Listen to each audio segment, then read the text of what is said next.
I have no idea who Ludwig Heinz Goebel was. Between the years 1920 and 1927 he wrote at least 3 books. Today we will cover his second book, his 1925 Das Irrenahus or the Madhouse.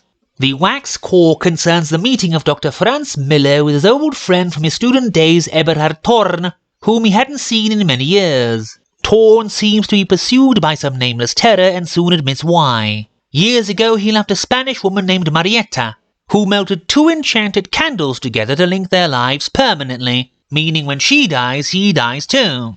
Her very sane statements drive him off and he runs away, but he cannot ever get rid of the wax core of his candle no matter what, even after throwing it into the ocean. He is convinced he is cursed and goes off to South America. Miller thinks his friend is suffering from a delusion, but when Marietta dies, the cruise ship bringing back Thorn only brings back his lifeless body. Sylvester Hohenleiter has a rich innkeeper visited one night by his illegitimate son, who forces him to write a will, leaving all his possessions to the city of Paris for raising illegitimate children, then forces him to shoot himself.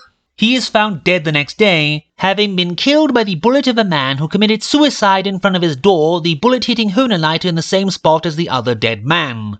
Yvonne concerns a German attaché in a circle of friends sharing unusual stories. The German speaks of his journey to France many years ago and is meeting the Count d'Artois and his lovely wife Yvonne, whom he falls in love with at first sight. But no matter what he tries, some strange force prevents him from being able to confess his love to her. All while she's sitting there and playing the piano mechanically like a robot.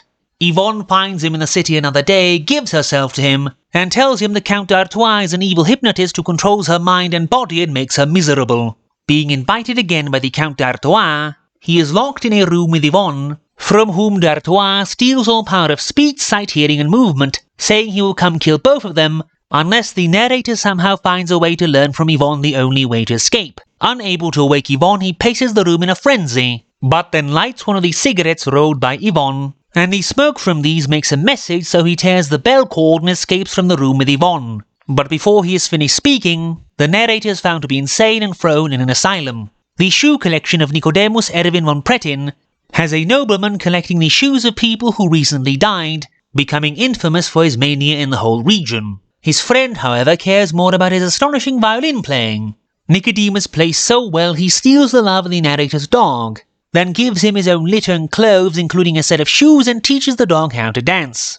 Then after the dog's death, Nicodemus shows off that his violin has the ability to make the shoes from his collection dance on their own. Then he is found dead among his shoes. The motif of this story is all over the place, really. Judas Iscariot concerns a travelling show manager who shows off wax figures to display scenes from the Bible. He comes to the very religious town of Immerwahr, but on arrival his statue of Judas gets broken. So he tries to replace it himself in the show, but they think he is the real Judas and try to stone him. Then the card on stage miraculously changes its text to save his life, but the mob destroys all his statues anyway and he wanders the town day and night out of his mind before he hangs himself.